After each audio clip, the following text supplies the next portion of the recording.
अक्षय तृतीया क्यों है विशेष?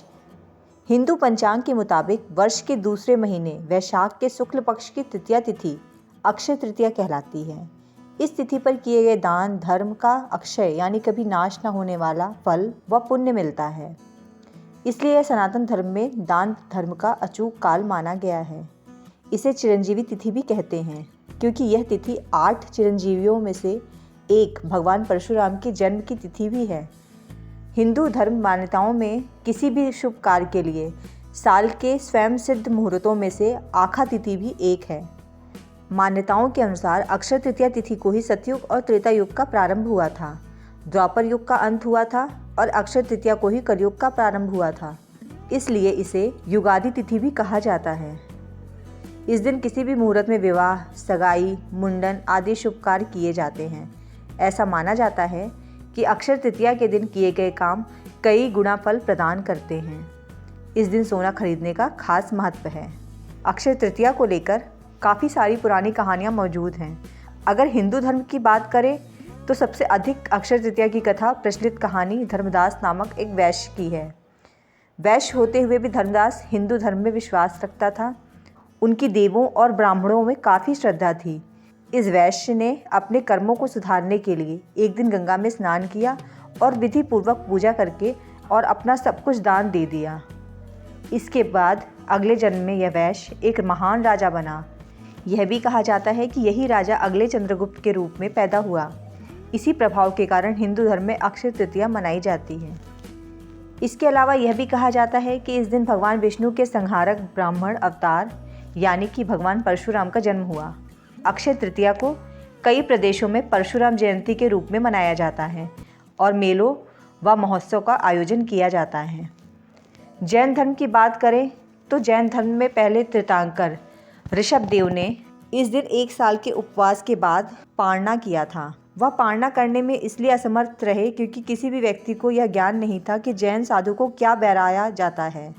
जाति स्मरणीय ज्ञान की वजह से एक राजा को यह बात पता चली और उन्होंने भगवान को अक्षय तृतीया के दिन गन्ने का रस परोसकर उसका पारणा करवाया। इसी वजह से जैन धर्म में अक्षय तृतीया मनाई जाती है। अक्षय तृतीया के दिन क्या करना चाहिए? इस दिन कुछ गरीब लोगों या फिर ब्राह्मणों को शुद्ध मन से कुछ दान कीजिए। अगर अक्षय तृतीया की पूजा विधि की बात करें तो आपको इस दिन गंगा जी में स्नान करके भगवान विष्णु और माता लक्ष्मी की पूजा करनी चाहिए और उन्हें अक्षत अर्थात चावल चढ़ाना चाहिए। अगर हो सके तो कमल के सफ़ेद फूल और गुलाब, चंदन व धूप बत्ती के साथ चढ़ावा चढ़ाएं। अगर आप चाहें तो गेहूं, जौ और चने की दाल का चढ़ावा भी चढ़ा सकते हैं। पूजा करने के बाद ब्राह्मणों या फिर गरीब और ज़रूरतमंद लोगों को खाने पीने की और उपयोगी सामग्री का दान करें। किन पौराणिक मान्यताओं के कारण शुभ है अक्षय तृतीया? शास्त्रों के मुताबिक वैशाख मास विष्णु भगवान का शुभ काल है। पौराणिक मान्यताओं के अनुसार इस माह की अक्षय तृतीया को ही भगवान विष्णु के नरनारायण, हयग्रीव और परशुराम अवतार हुए थे। इसलिए इस दिन परशुराम जयंती, नर नारायण जयंती भी मनाई जाती है। त्रेता युग की शुरुआत भी इसी तिथि से मानी जाती है। इस दिन माता लक्ष्मी की पूजा भी पुण्यदायी व मंगलकारी मानी जाती है। अक्षय तृतीया पर किन चीज़ों के दान का खास है महत्व? इस शुभ तिथि पर किए गए दान व उसके फल का नाश नहीं होता है। इस दिन खास तौर पर जौ, गेहूं, चने, सत्तू, दही, चावल, गन्ने का रस, दूध की बनी चीज़ें जैसे मावा, मिठाई, सोना और जल से भरा कलश, अनाज, सभी तरह के रस और गर्मी के मौसम में उपयोगी सारी चीज़ों के दान का महत्व है। पितरों का श्राद्ध और ब्राह्मण भोज कराने का भी अनंत फल मिलता है। आखा तीज पर कौन से काम करना होता है शुभ? हिंदू धर्म ग्रंथों में अक्षय तृतीया को अबूझ मुहूर्त बताया गया है क्योंकि शास्त्र के मुताबिक इस तिथि पर सूर्य और चंद्र अपनी उच्च राशि में होते हैं। इसलिए इस दिन शादी, कारोबार की शुरुआत और गृह प्रवेश करने जैसे मांगलिक कार्य बहुत शुभ साबित होते हैं। शादी के लिए जिन लोगों को ग्रह नक्षत्रों का मिलान नहीं होता या मुहूर्त नहीं मिल पाता, उनको इस शुभ तिथि पर दोष नहीं लगता, वह निर्विघ्न विवाह कर सकते हैं। अक्षय तृतीया को लेकर कई मान्यताएं हैं। वैशाख मास के शुक्ल पक्ष की तृतीया तिथि पर भगवान विष्णु के छठे अवतार परशुराम भगवान का जन्म हुआ था। इस दिन भगवान परशुराम संग विष्णु जी की उपासना की जाती है। इस कारण से अक्षय तृतीया का महत्व है।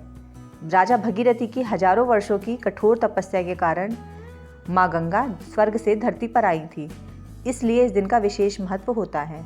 अक्षय तृतीया पर पवित्र नदियों में स्नान करने की परंपरा है। अक्षय तृतीया के दिन ही माँ अन्नपूर्णा का जन्म दिवस भी मनाया जाता है।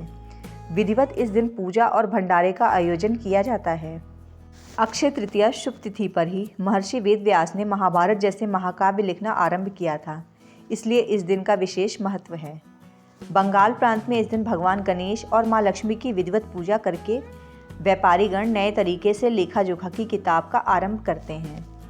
अक्षय तृतीया के अवसर पर वृंदावन के श्री बांके बिहारी जी के मंदिर में इसी दिन श्री विग्रह के चरण दर्शन होते हैं। ऐसा साल में एक बार होता है।